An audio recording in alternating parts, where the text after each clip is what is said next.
السلام علیکم ورحمۃ اللہ وبرکاتہ۔ الحمدللہ رب العالمین والصلاة والسلام علی رسولہ الکریم، اما بعد۔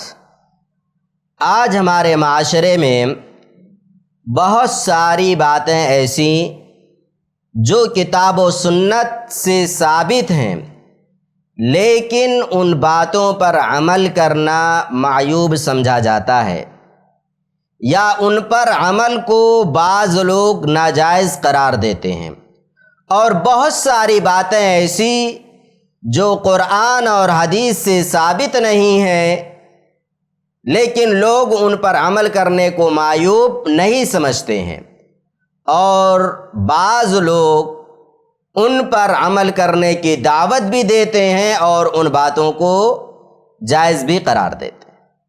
انہی مسائل میں سے، انہی باتوں میں سے ایک بات یا ایک مسئلہ یہ ہے کہ کیا مرنے کے بعد شوہر بیوی کو غسل دے سکتا ہے یا نہیں، یعنی بیوی کا انتقال پہلے ہو جائے، شوہر زندہ ہو، تو کیا شوہر بیوی کو غسل دے سکتا ہے یا نہیں؟ بعض لوگوں کا کہنا ہے کہ نہیں دے سکتا۔ دراصل ایک ضعیف روایت یا ان گڑھت روایت ہمارے معاشرے میں رائج ہے، اور بعض لوگ اسے بیان کرتے ہیں۔ موضوع حدیث وہ یہ ہے کہ موت سے میاں بیوی کا رشتہ ٹوٹ جاتا ہے، موت سے میاں بیوی کا رشتہ ٹوٹ جاتا ہے، اور دونوں کا ایک دوسرے کو موت کے بعد دیکھنا حرام ہو جاتا ہے، ناجائز ہے، یعنی موت سے رشتہ ٹوٹ جاتا ہے۔ یہ موضوع روایت ہے، کہیں بھی آپ کو صحیح حدیثوں میں یہ روایت نہیں ملے گی۔ موضوع حدیث سے دین ثابت نہیں ہوتا، ضعیف حدیث سے دین ثابت نہیں ہوتا۔ شریعت کا کوئی بھی مسئلہ ضعیف اور موضوع حدیث سے ثابت ہرگز نہیں ہوگا۔ کوئی ثابت کر رہا ہے تو وہ ایک ناجائز کام کر رہا ہے۔ صحیح بات اس سلسلے میں کیا ہے؟ صحیح بات اس سلسلے میں دلائل کی روشنی میں یہ ہے، صحیح حدیث کی روشنی میں یہ ہے کہ شوہر اور بیوی میں سے کسی کا بھی انتقال ہو جائے تو موت سے رشتہ نہیں ٹوٹتا ہے۔ جو لوگ کہتے ہیں موت سے رشتہ ٹوٹ جاتا ہے، ان سے میرا ایک سوال یہ ہے، وراثت میں پھر آپ حصہ مت دیجئے، وراثت سے بھی آپ انہیں محروم کر دیجئے۔ کیوں؟ اس وجہ سے کہ رشتہ ٹوٹ چکا ہے، اب میراث میں حصہ کیوں دیں گے؟ بہرحال صحیح قول کے مطابق صحیح بات یہ ہے، دونوں ایک دوسرے کو غسل دے سکتے ہیں۔ جس کا انتقال پہلے ہو جائے، مان لو شوہر کا انتقال پہلے ہو گیا، بیوی زندہ ہے، تو بیوی شوہر کو غسل دے سکتی ہے، کفن پہنا سکتی ہے، یا شوہر زندہ ہے، بیوی کا انتقال پہلے ہو گیا تو شوہر بیوی کو غسل دے سکتا ہے، کفن پہنا سکتا ہے، قبر میں اتارنے کی اسے اجازت ہے، ساری چیزیں ہیں۔ موت سے رشتے ٹوٹتے نہیں ہیں۔ دلیل کیا ہے؟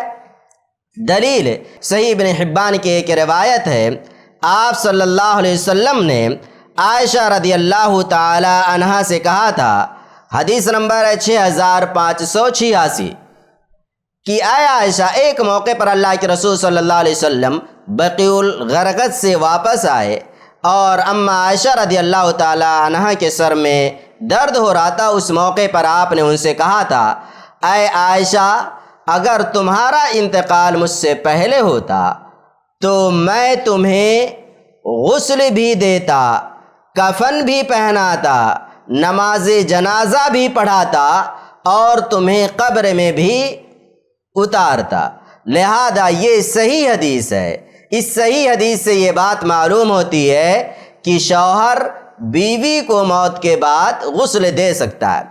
اسی طریقے سے حضرت فاطمہ رضی اللہ تعالی عنہا نے، دارقطنی کی روایت ہے، حضرت علی رضی اللہ تعالی عنہ کو یہ وصیت کی تھی کہ میری موت کے بعد تم ہی مجھے غسل دینا، اور یہ صحیح بات ہے۔ لہذا اس طرح کے اور بھی آثار موجود ہیں۔ علامہ صنعانی رحمۃ اللہ علیہ نے سبل السلام میں لکھا ہے کہ تمام جمہور علماء کا اس بات پر اتفاق ہے کہ شوہر اور بیوی میں سے، میاں اور بیوی میں سے جس کا بھی انتقال پہلے ہو جائے تو دوسرا اسے غسل دے سکتا ہے۔ جمہور کا یہی موقف ہے۔ ہاں، حنفیہ کے یہاں رشتہ ٹوٹ جاتا ہے اور شوہر بیوی کو غسل نہیں دے سکتا۔ اسی طریقے سے آپ حدیث کی کتاب ابن ماجہ دیکھیں گے تو ابن ماجہ میں بھی ایک باب قائم کیا گیا جس کا مطلب ہے کہ شوہر بیوی کو غسل دے سکتا ہے۔ لہذا صحیح موقف یہ ہے کہ دونوں ایک دوسرے کو غسل دے سکتے ہیں، کفن پہنا سکتے ہیں، اس میں کوئی حرج نہیں ہے، شریعت میں جائز ہے۔ والسلام علیکم ورحمۃ اللہ وبرکاتہ۔ ایسے ہی فائدے مند اسلامک ویڈیوز دیکھنے اور منہج سلف پر کتاب و سنت کی تعلیمات کو عام کرنے میں ہمارا تعاون کریں تاکہ آپ کے لیے ذریعہ نجات، جنت کے حصول کا سبب، ساتھ ہی مال میں برکت و اضافے کا ذریعہ بھی بنے۔ آمین۔ جزاک اللہ خیرن۔